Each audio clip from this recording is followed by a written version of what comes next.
본인 돈 3천만 원 더 있으면 돼요.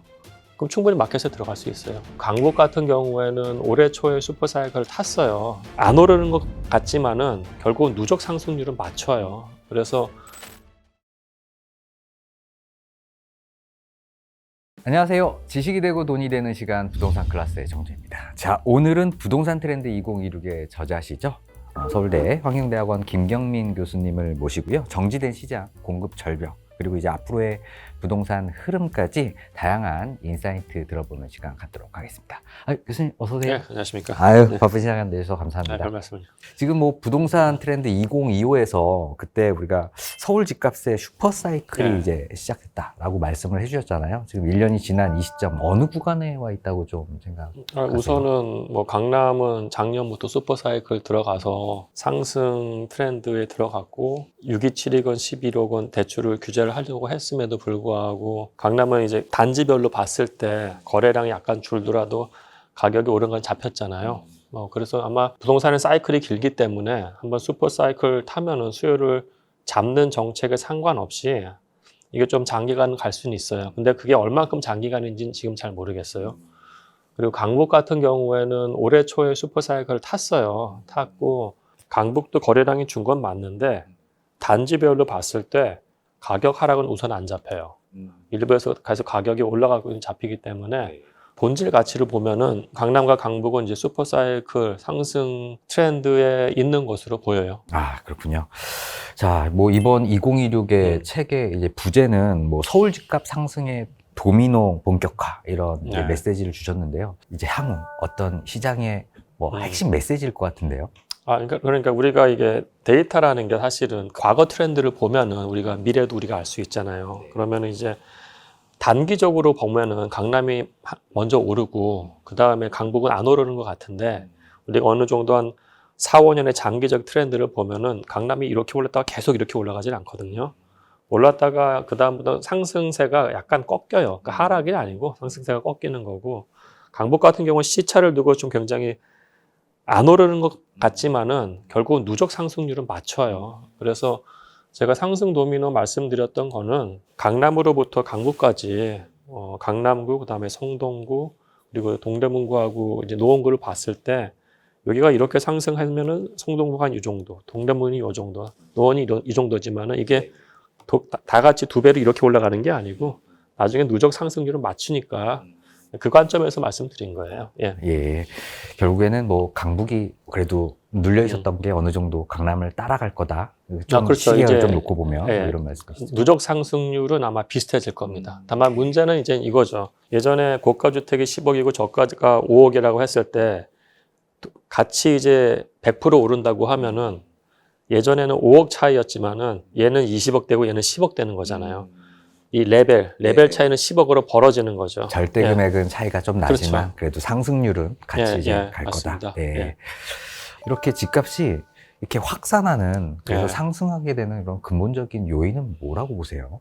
그러니까 이 공간 균형인 것 같아요. 공간 균형. 서울은 사실은 이게 경기도권의 대기 수요가 너무 많기 때문에 상승률이라는 게 결국 맞춰지더라고요.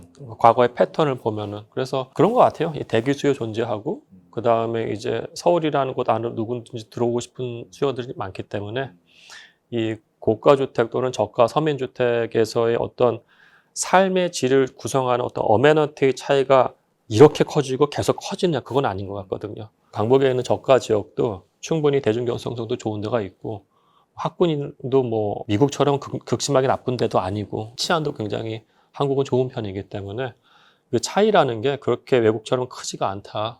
벌어지지 않는 것 같아요. 네. 그럼 지금 이렇게 이런 상승의 흐름을 좀 제약을 걸 수 있는 이런 어떤 변수라든지 조건 이런 게 좀 있을까요? 우선은 매매 시장 같은 경우에는 지금 우리가 과거의 트렌드를 보면은 가격이 상승하는 시점에는 수요 정책은 작동하지 않았어요. 그러니까 문재인 정권 때도 매달 뭐가 나왔는데 수요 잡는다고 LTV, 뭐 세금 작동하지 않았거든요. 지금 627과 11호도 사실은 수요 잡는 건데 작동하지 않아요, 지금. 그럼 결국은 이제 공급은 3, 4년 후에 나오는 거기 때문에 거대한 분양 시장을 열어서 기축 시장에 있는 수요를 일로 옮겨야 돼요. 그 플랜이 나와야 되는 거고, 임대차 시장 같은 경우에는 저는 기본적으로 주거 그 바우처죠. 주택 주거 지원금 같은 것들을 중산층과 서민한테 조금 더 확충해서 지원할 수 있는 플랜 같은 것들을 좀 나왔으면 좋겠어요. 예. 네. 주거복지를 통해서 이제 좀 서민들도 좀 도움받을 수 있는 그 좀 공급 정책을 통해서 좀 주택을 좀 안정시킬 수 맞습니다. 있는 그런 정책이 좀 나왔으면 좋겠네요. 교수님, 요즘 보면 뭐 서울 강남의 집값 뭐 생각보다 비싸지 않다 뭐 이런 의견도 있더라고요. 현재 뭐 시장 구조와 수요를 비교해 봤을 때 어떻게 좀 평가하고 계세요? 강남 집값 비싸죠. 그걸 사다가 살지는 않아요. 4, 50억 대니까 좀 비싼 거죠? 비싸기는? 그럼요. 저는 딴 것보다도 제일 문제가 앵커링 효과 같아요. 앵커링. 그러니까 외국에서 주택 가격 얘기할 때는 중위 가격 갖고 얘기해요. 그 지역의 중위 가격이 어떻게 됐다. 근데 이게 신문이나 이런 데서 미대에서 너무 가십성으로 가요. 예를 들어서 반포에 있는 어떤 특정 아파트 단지가 국민 평형인 33평이 거기가 50억에 거래됐다. 50억에 5억에 거래됐다. 60억에 거래됐다. 그것만 하잖아요. 그건 완전 가십성 기사예요. 그럼 우리가 역으로 기자들한테 이런 질문을 할 수 있잖아요. 서울 시민들 중에서 사회초년생 그리고 또 생애 첫 주택을 하는 사람들이 선호하는 주택 평형이 뭐냐? 25평과 33평 물어봤을 때 지금 압도적으로 25평이에요. 그죠? 그럼 25평 주택에 대해서 서울시 아파트의 25평 아파트의 중위 가격이 뭐냐를 기자들이 대답을 해야 돼요. 그게 대답하는 사람은 없을 거예요, 사실은. 그게 9억이에요. 그리고 노원구, 도봉구, 성북구가 가장 큰 아파트 단지잖아요. 그죠?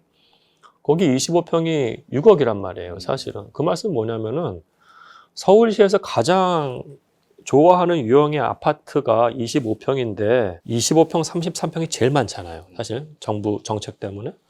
그럼 25평 아파트 중에서 절반이 9억 이하란 얘기예요, 사실은. 그럼 그건 충분히 살 수 있는 가격대라고 저는 개인적으로 생각하고 강남은 이건 초고가 시장이기 때문에 그게 적당하다고 보시면 안 돼요. 왜냐하면 초고가 시장은 항상 버블이 껴있기 때문에. 그래서 제가 봤을 때는 그거는 좀 굉장히 다른 어프로치예요, 사실은. 중위 가격으로 좀 봐야 되겠군요. 중위 가격으로 봐야죠. 자, 그럼 만약에 글로벌 관점에서 다른 국제 도시랑 좀 비교했을 때 강남 집값의 수준, 뭐 초고가 시장, 그러니까 강남 집값 어느 정도 수준이에요? 일본보다 확실히 높고요.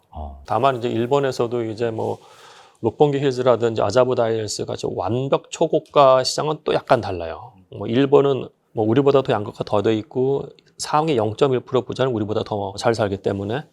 근데 이제 한 1%대 가격을 보면 서울 아파트 가격이 결코 싸다고 할 수가 없어요. 그러니까 5년 전만 하더라도 한국은 사실 럭셔리 아파트 시장이 그렇게 존재하지 않았어요. 근데 2020년부터 지금까지 럭셔리 시장의 성장세를 보면 이게 굉장히 빠르거든요. 그래서 일본보다 평균 상위 0.1에서 1% 마켓은 더 비싸다. 다만 미국과도 비교했을 때도 이게 상당히 높은 수준이라고 우리가 얘기할 수 있어요. 이거 굉장히 높은 수준입니다. 아니, 저는 진짜 좀 잘 이해가 안 가는 게 지금 그런 초고가 시장에서의 급격한 상승세, 시계열을 보다 보면 정말 그 과거 2020년도를 이렇게 뚫어도 한참 좀 뚫었잖아요. 그렇죠. 이게 똘똘한 한 채로 지금 쏠리고 있는 이런 부분들, 정확하게 요인이 뭐라고 보세요? 우선은 똘똘한 한 채라는 거는 이런 0.1% 또는 1%의 아파트 단지의 가격이 이렇게 급등한 거는 양극화랑 연결이 되는 거예요. 그리고 이건 슈퍼스타 경제학이랑 연결이 되는 건데 집이라는 게 사실은 이 소득이 양극화된다고 하면 주거지역도 양극화될 수밖에 없어요. 그죠? 근데 슈퍼스타 경제학이라는 게 상위 1%가 그 시장에서 굉장히 많은 부분을 가져가는 거잖아요. 그러면 예를 들어가지고 주택을 구매하는 어떤 계층을 좀 보자고요. 축구 선수 또는 연예인들을 보면은 축구 선수 저는 나이가 좀 있으니까 뭐 최순호, 뭐 변병주 이런 선수가 제 나이 때 잘 나가던 선수인데 그 선수들의 어떤 그 연봉하고 당시의 평균적인 연봉의 갭은 이 정도인데 손흥민과 지금 평균적인 연봉은 이렇게 차이가 날 거라고요. 그죠? 여기도 슈퍼스타 경제학이 작동을 하는 거예요. 상위 1%의 플레이어가 굉장히 많은 부분을 차지해요. 전체에서. 그럼 그런 사람들이 사는 데를 보자고요. 5군데를 넘어가지 않아요. 반포, 압구정, 청담동, 한남동하고 성수동이에요. 딱 여기. 그죠? 그러면 이제 굉장히 소수를 위한 럭셔리 시장이 완전히 공고하게 된 거예요. 근데 저는 이제 이거는 전 세계적으로 다 그렇게 가고 있어요. 슈퍼스타 지역, 슈퍼스타 단지가 존재하는 건데 이게 이제 그거에 당연하기 때문에 그거를 확장시켜라가 아니고 그 다음 문제는 이제 도시계획적 그 불균형을 어떻게 해소할 것인가에 대한 부분들. 보이스가 지나치게 낮기 때문에 보이스 올리자 해야 네네. 된다고 생각해요. 일단 어느 정도 세금으로 네, 예. 좀 안정화시켜야 될 필요성이 예. 있다 이런 말씀이시죠? 자, 그럼 좀 이런 많이 올라가고 있는 강남 집값 좀 어떻게 좀 더 오를 여지가 있을까요? 아니면 좀 한계점일 것 같으세요? 제가 봤을 때는 627하고 11호가 시장을 왜곡시켰어요. 그러니까 그게 어디서 나타나냐면은 올해 1분기하고 2분기 패턴을 보면은 1분기 때 오히려 강남 3구의 거래량이 노원, 도봉, 성북구 거래량보다 많았어요. 사실 이건 말이 안 되거든요. 왜냐면 노원, 도봉, 성북구 상대적으로 중저가 마켓이고 여기 고가인데 여기가 더 많은 게 정상이에요, 실질적으로. 근데 2분기 되면서 강남 3구의 거래량이 확 줄었어요. 60% 줄었어요. 그 말씀 뭐냐면은 강남 같은 경우에 막 오르다가 아까 말씀드린 것처럼 거래량이 줄면서 그 상승폭이 약간 꺾일 수가 있는 거예요. 근데 이게 시장이 왜곡되면서 오히려 여기서 신고가가 또 나오기 시작을 했어요. 그래서 제가 봤을 때 정부가 이렇게 정책을 펼침으로써 오히려 시장 왜곡하는 게 더 나타난 것 같아요. 그러니까 거래가 많이 되면은 그 안에서 우리가 적정 가격, 옵티멀한 가격이 매겨질 수 있는데 팔고 싶어 하는 사람들은 좀 비싸게 팔고 싶어 하잖아요. 그들의 분포는 이렇게 돼 있고요. 사고 싶어 하는 사람들 분포도 있어요. 사고 싶어 하는 사람들은 좀 더 싸게 사고 싶어 하겠죠. 그럼 이 중간에서 서로 딜을 하면서 거래가 중간에서 되는 건데 이 사람들은 여전히 가만히 있었어요, 사실은. 문제는 뭐냐면 여기를 막아버린 건데 이 중에서 현금 있는 사람이 갖다 붙어버린 거예요. 그러니까 이게 원래 이 정도 거래가 되는 게 아니고 더 높은 가격에서도 거래가 될 수 있는 거라고요. 네. 따라서 이게 마켓을 조금 왜곡시킨 점이 좀 커요. 제가 봤을 때는. 예. 그러니까 이제 뭐 올해 2분기 거래량만 놓고 보면 그래도 높은 가격 때문에 약간 안정화될 여지가 있었던 게 예. 그죠? 대책으로 인해서 오히려 이렇게 수요가 이렇게 붙은 이런 저는 효과가 그렇게 있다는 봅니다. 거죠. 예. 네.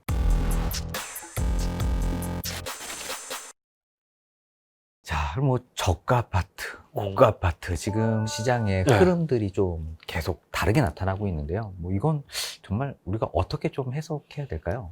고가 아파트하고 저가 아파트는 사실 다른 마켓인 거죠. 다른 마켓인데, 근데 이제 그러니까 우선 왜곡이 여기서부터 시작된 것 같아요. 왜곡이 여기서부터 시작됐는데, 저는 어떻게 보면 이 가격이 약간씩 버블은 좀 껴있다고 생각을 해요. 근데 실질적인 가격대보다 강남 같은 경우에는. 근데 이제 중저가 아파트 같은 경우에는 데이터상으로 봐도 2021년 고가를 아직 회복하지 못한 데도 있고 근접한 데도 있어요. 그럼 우리가 인플레이션 같은 것을 봤을 때 오히려 여기가 더 상승할 수 있는 여력은 더 있다고 개인적으로 생각을 해요. 따라서 이건 시간의 문제일 뿐이지 아까 말씀드린 것처럼 누적 상승률은 맞춰갈 거예요. 중저가 같은 경우는 그래도 수요가 더 많잖아요. 물론 여기서도 이제 수요를 좀 제한시켜 놨습니다만 아까 말씀드린 것처럼 25평이 중위값이 9억이에요. 생애 첫 주택 매수자 같은 경우 LTV가 70% 나오잖아요. 그죠? 97에 63, 6억 3천까지 받을 수 있으나 6억까지 받는 거니까 본인 돈 3천만 원 더 있으면 돼요. 그럼 충분히 마켓에 들어갈 수 있어요. 다만 이제 토지거래 허가제로 좀 묶어놔가지고 자금 출처는 증빙하면 되는 거예요. 예. 따라서 이 행정적인 허들을 해놔가지고 사람들 좀 힘든 게 한 건 있는데 그렇다고 본질 가격이 변화하는 건 아닙니다. 예. 그렇군요. 자, 또 마지막으로 한번 좀 질문 드려보고 싶은 게 이제 우리가 뭐 가격 흐름도 좀 중요한데 심리 부분도 좀 네. 중요하잖아요. 지금 현재 수요자들의 심리나 기대가 좀 어떤 식으로 좀 흘러갈 거다라고 이렇게 그러니까 보세요? 이게 저희가 봤을 때 이 전체 수요는 둘로 나눠야 될 것 같아요. 첫 번째는 대중이에요. 모든 사람들이 있고 그 중에서 이제 시장 참여자라는 사람들이 있어요. 근데 이 대중이라는 사람들은 어떤 성격이냐면은 많은 경우가 과거 지향적이에요. 우리가 백월드 루킹이라고 하는데 과거부터 가격이 떨어졌어요. 그럼 계속 떨어진다고 생각해요. 올랐어요. 그럼 계속 오른다고 생각을 하고. 근데 포워드 루킹 하는 사람들은 뭐냐면은 마켓에 참여하는 시장 참여자들인데 이 사람들은 정말 열심히 공부해서 누구보다도 합리적이고 누구보다도 빨리 움직여요. 시장 참여자들은 모든 환경을 인지를 해요. 첫 번째는 부동산 시장이라는 게 금융시장하고 공간시장에 영향을 받는데요. 공간시장 같은 경우에는 부동산 공급이 계속 줄다는 거 누구나 다 인지하고 있고 내년에 최초로 2만 채가 깨져요. 2029년은 어마어마하게 떨어지고 그러면 공급이 없다는 걸 너무나 체감하실 것이고 두 번째는 수요 측면에서도 작년부터 올해까지 사실은 기준금리 굉장히 빨리 인하했어요. 100bps를 1년 안에 인하했거든요. 근데 내년부터는 지금 인하를 아마 조금 연기를 시킬지 모르나 인하하는 건 팩트예요. 왜냐하면 내년 5월 달에 연준 의장이 바뀔 거고 그때부터는 무지하게 빨리 내릴 겁니다. 한국이 안 내릴 수가 없어요. 그러면은 금리 인하라도 그냥 기본적으로 보는 거예요. 양쪽 다 좋은 사인이고 그에 더해서 인플레이션이 왔기 때문에 인플레이션에서의 부동산 해지라는 건 너무나 당연한 거예요. 그런 시장 참여자들은 그런 거를 보고서 본인들이 들어갈 거예요. 근데 대중은 그렇지 않을 수 있어요. 예. 네, 교수님 지금 뭐 부동산 시장이 거의 거래 절벽 상태잖아요. 생각보다 이제 매물도 사라지고, 근데 또 거래량이 생각보다 또 줄지 않았다라는 이런 이야기도 좀 있는 것 같고요. 지금 현재 국면 시장 진단 한번 그러니까 부탁드릴까요? 이게 저도 되게 이상해요, 솔직히. 그러니까 제가 그냥 데이터만 갖고 말씀드릴게요. 지금 11월 26일까지 나온 국토부 데이터를 저희가 한번 봤어요. 봤는데 2분기가 24,000, 3분기가 17,000이에요. 근데 지금 4분기가 9,500이에요. 이거 상당히 높은 거거든요. 대신에 우리가 알 수 있는 건 627 효과가 아예 없었다는 거예요. 627 효과 아예 없는 거예요, 사실은. 그죠? 그 다음에 우리가 월별로 봤을 때도 약간 저도 이거 보고 깜짝 놀랐는데 여전히 지금 풀 데이터는 아닙니다. 지금 11월 데이터 완벽한 데이터는 아닌데 강남만 볼게요. 제가 강남 3구하고 강남 3구 아닌 데만 봤어요. 10월 달이 대략 한 8,400 정도 돼요. 그중에서 강남 3구가 1000이고 비강남이 한 7,400이에요. 굉장히 많이 늘었죠. 그죠? 근데 약간 재밌는 게 11월 데이터 여전히 풀 데이터는 아닙니다만은 강남이 440원화 돼요. 그러니까 이게 뭐냐면은 돈 있는 사람들은 지금 전혀 신경 안 쓴다는 거예요. 전혀 신경 안 쓴다는 거. 10월 달 데이터 거의 풀 데이터거든요. 강남 3구가 1000인데 지금 11월 데이터 다 나오지도 않는데 445예요. 이거 나중에 봤을 때 아마 놀랄 것 같아요. 제가 봤을 때. 즉 강남이 과거보다 거래량이 조금 줄 수는 있으나 상당히 현금 무자들이 많다는 거예요, 지금. 두 번째는 여기서 놀라운 거는 그러니까 아까 지금 제가 말씀드렸잖아요. 강남 3구가 10월 달에 1000, 강남 3구 외가 7,300인데 서울을 다 토호제로 묶었죠. 네. 근데 11월 26일 현재 강남 3구 445, 기타가 700이에요. 7,400에서 700으로 떨어졌어요. 그러니까 이게 결국은 잡은 게 중산층과 서민들 아파트 단지만 다 잡아버린 거예요. 지금 거래량을. 예, 그러니까 돈 있는 사람들 사금융 일으킬 수 있으니까 그냥 괜찮은 건데 기타 사람들이 잡힌 건데 문제는 뭐냐면 제가 봤을 때 토지거래 허가제가 지금 이분들 처음 당하는 거니까 뭔지 모르고 본인도 당황했을 수가 있고 사실 지금 구청이 난리예요. 그거 안 해봤으니까. 행정 인력이 없다고 네. 하더라고요. 안 해봤으니까. 그럼 결국은 이건 행정인 건 뭐건 이건 그냥 극복할 수 있는 거거든요.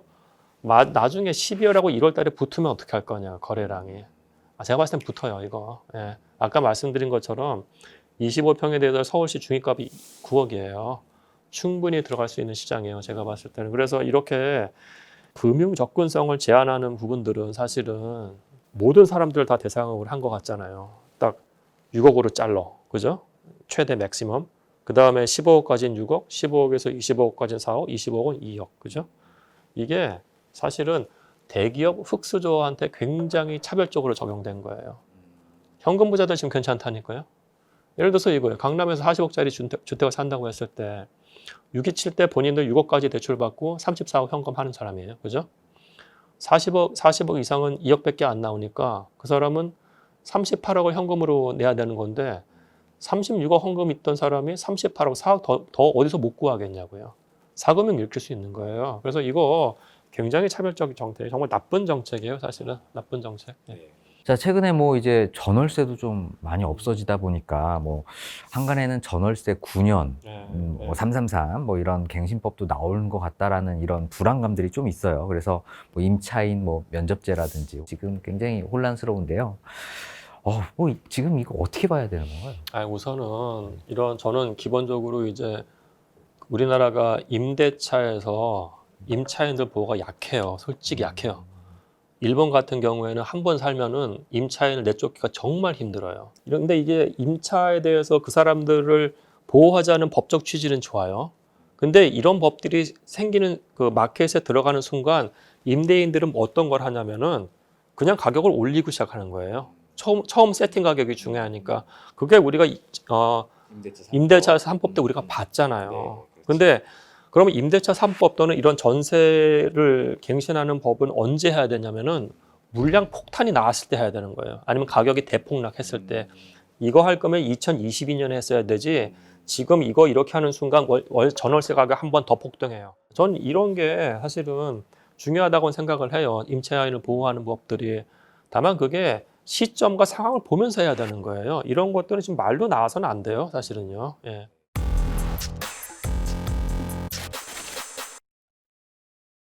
자, 지금 뭐 전세도 없어지고 월세 비중이 66%에 달한다고 해요. 앞으로 전세가 없어지는 이 상황 거의 구조적이다라고 보세요? 아니면 좀 전세 그래도 좀 살아남아야 된다고 보세요? 저는 첫 번째는 전세는 없어져야 된다고 생각하는 사람이에요. 맞아요. 사실은 전세는 법적으로 더 이상 보호를 못 받아요. 대법원 판결 우리가 보면 알듯이. 그리고 전세 사기를 봤듯이 전세라는 게 굉장히 위험한 거예요. 최소한 반전세로 가는 게 맞고요. 그리고 전세제도 자체라는 게 뭐 제가 우리 책에서도 썼습니다만 참 공조자예요, 공조자.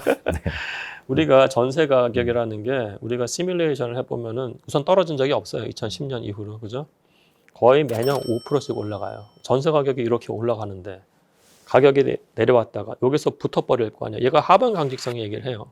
매매의 하방 경직성을 담보해 주는 거기 때문에 전 전세는 없어져야 된다고 생각을 하는데 근데 그렇게 할 경우 파급효과가 크니까 반전세를 가자는 게 제 주장이고 1억에 10만 원도 월세로 들어가잖아요. 사실 국토부 데이터에서는. 근데 저희가 이제 데이터를 뜯어보면 어떤 일이 발생되냐면은 전세는 줄어드는 게 맞아요. 반전세가 많아지고 있고 빌라에서는 아마 내년 되면 반전세가 아마 더 가장 많은 유형이 될 거고 저는 그건 굉장히 좋은 현상이라고 봐요. 그렇게 되면 최소한 전세 사기는 없어져요. 일단 또 토지거래 허가 제도, 토허제에 대해서 한번 또 여쭤보고 싶어요. 지금 정부가 강력하게 1015 대책에서 토허제 제도 지금 했는데요. 교수님 토허제 제도 어떻게 보세요? 이거는 없어져야 되는 거죠. 이거 사실 이 법도 1970년대 후반에 나온 거잖아요. 국가가 권위주의 시절 때. 이거 진짜 말도 안 돼요. 자본주의 국가에서 내가 재화를 사는 건데 본인의 일생에서 주택을 얼마나 많이 사겠어요. 솔직히. 그죠? 얼마나 심사숙고를 하겠냐고요. 너 잠깐만 기다려. 내가 허가를 좀 해야겠다. 굉장히 잘못된 어프로치고 그러니까 토지 허가는 없어야 되는 거예요. 사실. 네. 근데 지금 없앨 틈도 없죠. 이게 없어지면 단기적으로는 더 잡힐 수도 있어요. 그래도 균형 가격을 단기적으로는 아마 찾아갈 겁니다. 또 하나 또 여쭤보고 싶은 게 뭐 이미 일부에서 한번 또 말씀을 좀 어느 정도 해주셨는데 지금 뭐 보유세 논란이 조금 뭐 거세고 있습니다. 어떤 방향으로 좀 흘러가는 게 그래도 우리나라 이 경쟁력에 좀 도움이 될까요? 우선은 첫 번째는 종부세는 그 누구도 계산을 못 해요. 전 종부세 당장 폐지해야 된다고 보는 사람이고. 종부세는 네, 종합부동산세는. 왜냐면은 종합부동산세가 세금이란 게 예측 가능해야 되잖아요. 그죠? 네. 근데 전문가인 세무사 A, B, C한테 가서 얘기하면 다 달라요. 네. 세상 천지에 그런 세금 세제 구조가 어디냐고요. 너무 복잡하게 만들어놨죠. 당장 폐지해야 되는 거고 다만 우리가 여기서 봐야 될 부분들은 그럼 보유세 갖고 보유세가 적정하느냐예요. 보유세 실효세율이 우리가 너무너무 낮아요. 그러니까 예를 들어서 그거죠. 20억짜리 주택이 있으면은 거기서 우리가 보통 감정가를 70%를 하잖아요. 60%로 할게요. 그러니까 뭐 12억이라고 하고 거기서 0.4%를 때리는 게 아니고 또 공정시장 가율이라는 걸 또 곱하잖아요. 그게 또 60%잖아요. 그죠? 그럼 그게 대략 7억이에요. 그죠? 거기서 0.4%니까 뭐 200, 뭐 한 40만 원 해요. 20억짜리 주택에 대해서 제가 계산을 해보니까요. 실효세율이 0.1%예요. 전혀 부담이 안 되는 거예요. 그러니까 저는 이게 우선 첫 번째 세금 올린다고 부동산 가격 잡히질 않아요. 미국 봤을 때 미국 우리보다 훨씬 세기 때문에 보유세는 종부세를 폐지한다는 전제하에 실효세율이 너무 낮기 때문에 조세 형평 차원에서 올려야 돼요. 조세 형평 차원에서 자동차 2대 있는 거하고 10억짜리 아파트하고 얘를 갖고 있는 게 재산세가 더 높다. 이거 말도 안 되는 조세 형평상의 위반이에요. 사실은 이 보유세를 실효세를 0.3%까지 올렸으면 좋겠어요. 개인적으로 봤을 때는 0.3%. 네. 대신에 양도세 같은 것들은 좀 낮춰줘야 돼요. 완화시켜줘야 되지. 왜냐하면 거래가 잘 돌아가야 되는 것이고. 그래서 보유세로 집값 잡는 생각을 하시면 안 돼요. 솔직히 보유세는 조세 형평 차원에서 올려야 되는 겁니다. 예. 결국엔 뭐 집값을 좀 안정화해야 된다라는 게 이제 정부의 그 명분으로 내세우고 있는 부분인데요. 집값 반드시 좀 잡아야 되는 이유가 좀 뭘까요? 글쎄 우선 전 집값 잡는다는 그 개념을 반대하는 사람이기 때문에 왜냐하면 자본주의 국가에서 재화의 가격을 잡는다는 생각은 많은 사람들이 안 하는 거니까. 근데 우리나라는 뭐 집값 잡는 걸 하나의 뭐 대단한 미션으로 생각하는데 저는 그거는 아니라고 보고요. 다만 이제 집값이 지나치게 올라가는 경우에 중산층과 서민의 그 삶의 질, 그러니까 주거 환경, 하우징 어포더빌리티가 굉장히 떨어지기 때문에 그러니까 정부에서 할 일은 그거 같아요. 지속적으로 서울 같은 데는 안정적으로 적정한 주택을 공급할 의무가 있는 거고요. 이분들이 그 주택을 적정한 비용을 살 수 있는 금융 시스템을 제공해야 될 의무가 있고 매매를 안 하는 경우에는 이분들이 적정한 비용으로 임차해서 살 수 있는 금융 환경을 제공해 줄 의무가 있는데 지금 이 세 개가 다 깨진 거예요. 예. 그래서 제가 봤을 때 지금 첫 번째는 금융적인 부분이 힘들다고 하면은 이 공급과 관련돼서 얘기가 나와야 되는 게 맞고 지금 아까 말씀드린 것처럼 우리가 지금 해야 되는 부분은 공급인데 아파트는 빵이 아니니까 내일 3만 채 나오지는 않잖아요. 3, 4만 채 나오는 건 한참 뒤라고요, 사실은. 그죠?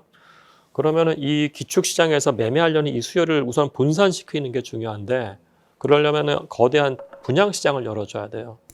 그 경우에서 여러 가지 조건이 있는데 첫 번째 조건은 우선은 국공유지, 국가가 활용할 수 있는 부지가 당장 빨리 나와야 돼요. 그죠? 첫 번째. 두 번째는 지금 민간에서 있는 거래와 가격하고 이거하고 똑같다 그러면 사람들이 일로 안 가죠. 이건 3, 4년 후에 나오는 거니까. 20% 디스카운트 된 가격으로 나와야 돼요.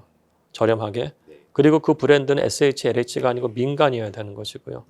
그러면 10억짜리 아파트인데 거래되는 거는 옆에 8억짜리 아파트인데 3년 후에 나와요.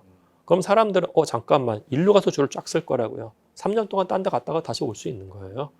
그러면은 우리가 이 용지가 그럼 어디 있냐면은 우선 계속 나오는 서래풀 지구라는 데는 좋아요. 위치가 좋고.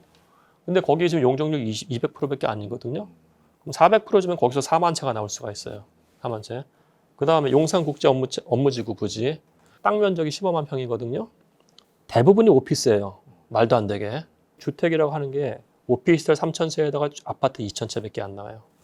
제가 계산을 하면은 그게 보수적으로 2만 채하고 2만 5천 채까지 나와요.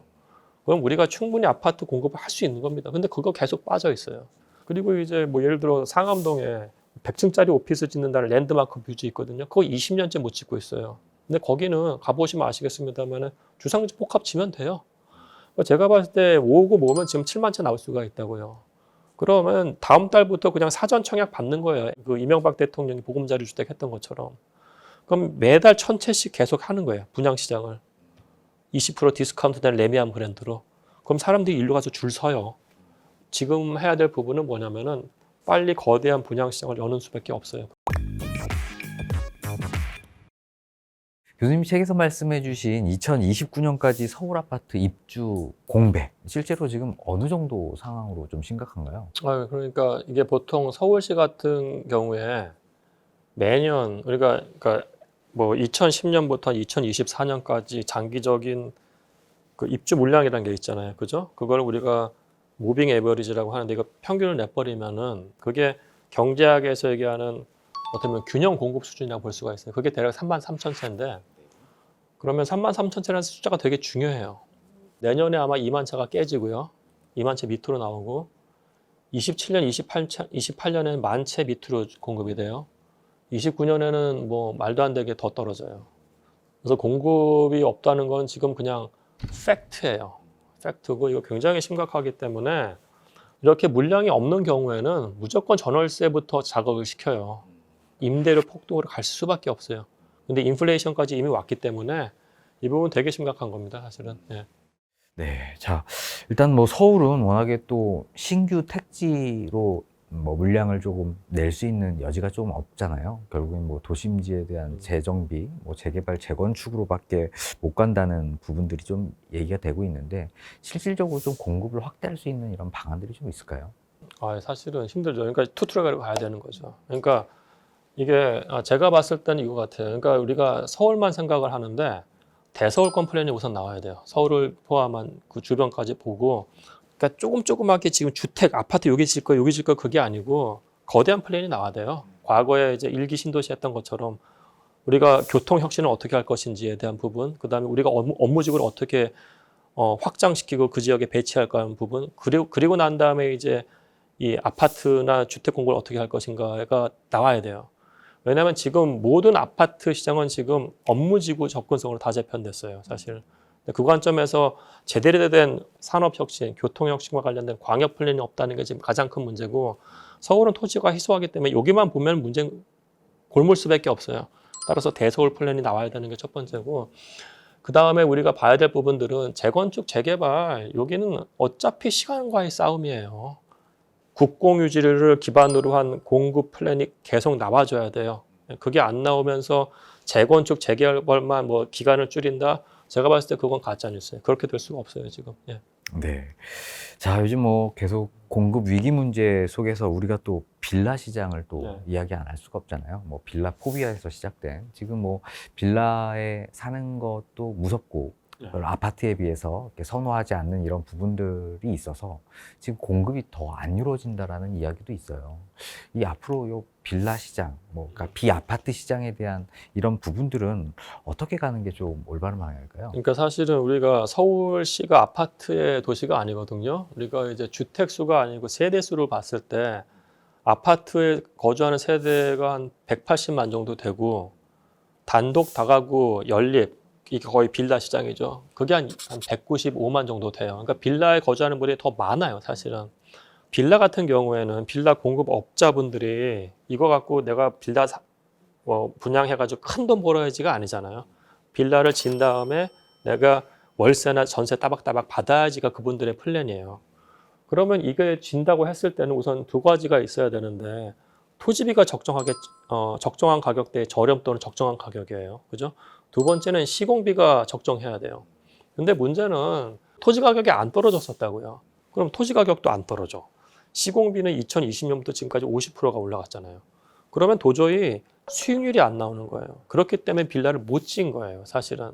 그래서 지금 어떤 일이 발생할 거냐면은, 빌라도 아까 우리가 얘기한 것처럼 빌라나 아파트나 180만 채나 190만 채나 사이즈는 비슷하잖아요. 빌라도 보니까 연평균 한 3만 3천 채가 공급이 돼야 돼요. 근데 작년에도 만 채가 안 됐고요. 올해도 만 채가 안 돼요. 토지 가격이 워낙에 비싸니까 못 져요. 그래서 빌라 전세 가격도 지금 꿈틀꿈틀 거리고 있어요, 사실은. 빌라가 전세 가격이 오른다고 치자고요. 그럼 이게 빌라는 죄송한 말씀이지만 아파트보다 열위제잖아요. 이분들이 내가 이 가격에 빌라를 사라 하면서 아파트 시장으로 가요. 근데 아파트 시장을 갈 때 이분들은 매매가 시장으로는 못 가요. 아파트 전세 시장으로 가지. 아파트 전체 가격도 올릴 가능성이 높은 거예요. 그래서 이게 모든 게 다 연결되어 있어요, 지금. 그래서 빌라 시장도 지금 상당히 좀 위험한 시장이라고 제가 생각해요. 네. 그러면 뭐 빌라 시장이 지금 약간 위축되어 있지만 또 회복될 가능성도 좀 그렇죠. 사실은 그래서 정책 당국자들이 이거 빌라는 특히 이제 전세 사기 후폭풍이 굉장히 컸기 때문에 반전세화해야 되는 거에서 두려움을 가지시면 안 돼요. 반전세화를 가셔야 돼요. 전세 빌라 같은 경우는 전세 지금 정말 전세 계약하시면 안 됩니다. 앞으로도. 예. 조금 월세 부분이 부담되더라도 반전세로 계약해서 전세를 아끼실 생각을 해야지. 그리고 빌라도 공급이 돼야 되는 거예요. 양질의 주택은 아까 말씀드린 것처럼 적정한 수준으로 매년 공급되는 게 맞아요. 근데 우리가 지금 그거 못 하고 있어요. 예.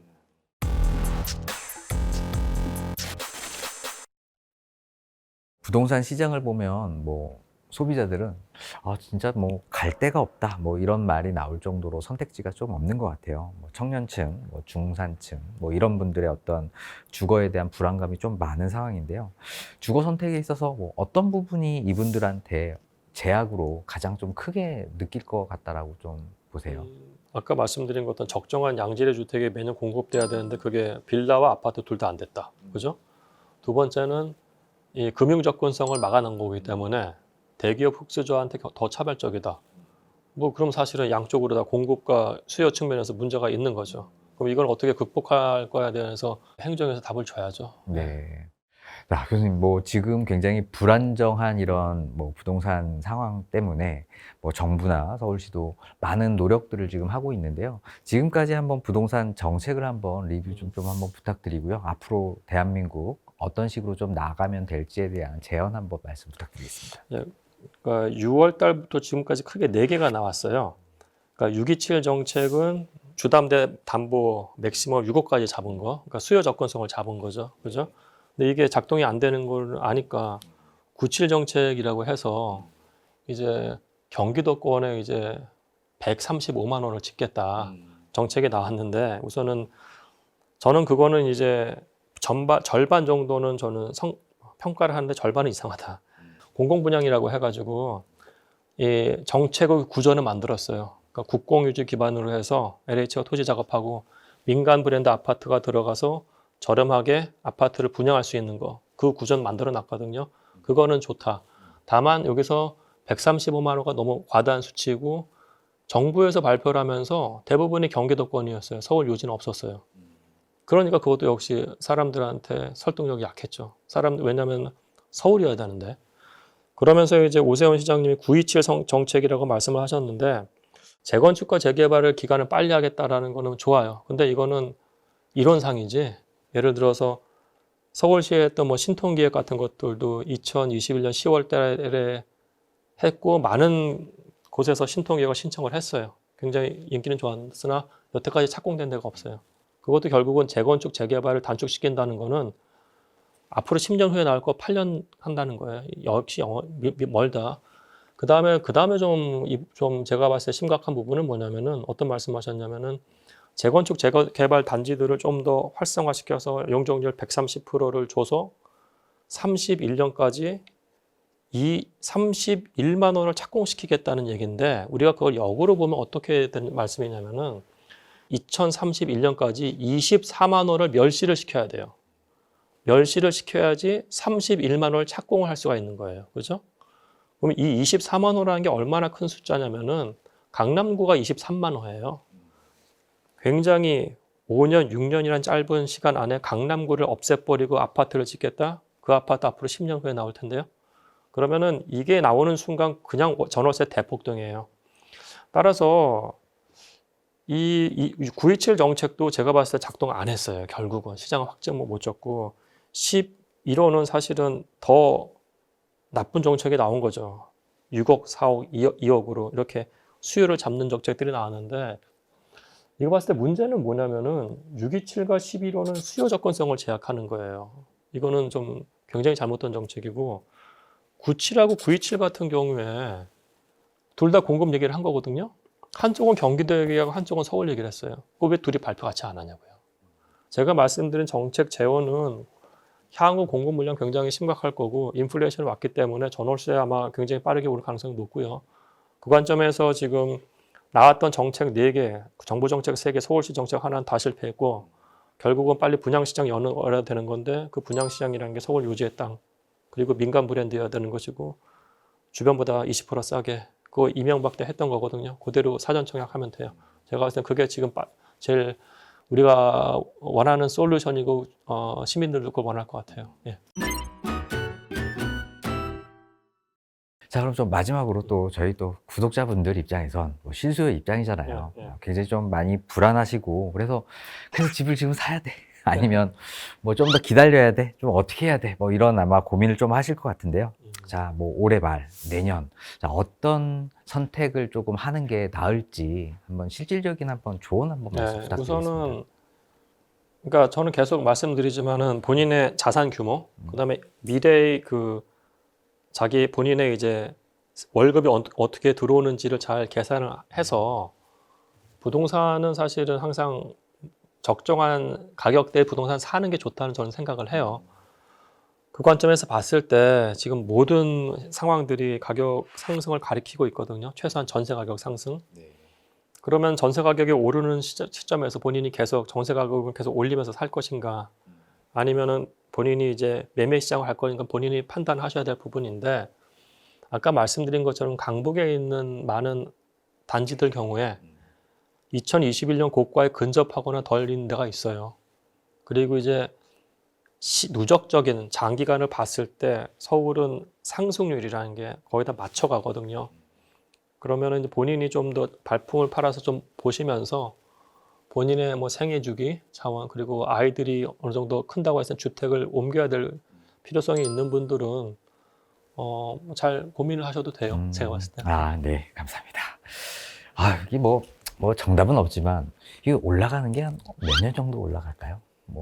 우리가 보통 하락 3년, 상승 7년 봤는데 2022년에 가격이 폭락했잖아요. 그죠? 근데 사람들이 생각보다 빨리 들어갔어요. 그러니까 정보가 유통이 되면서 사람들이 더 똑똑해졌기 때문에 사이클이 짧아졌어요. 하락 사이클도 짧아졌다고 하면은 정체 사이클도 짧고 상승 사이클도 짧을 수가 있어요. 그러면서 제가 봤을 때는 이제 버블이 조금씩 낄 수도 있어요. 근데 버블이 터지는 거는 야 버블이 꼈다 내일 터진다가 아니기 때문에 언제 터질지 모르니까. 탈지 모르지만 하여튼 경기 또는 본인의 소득과 상관없이 마켓이 움직일 가능성이 커요.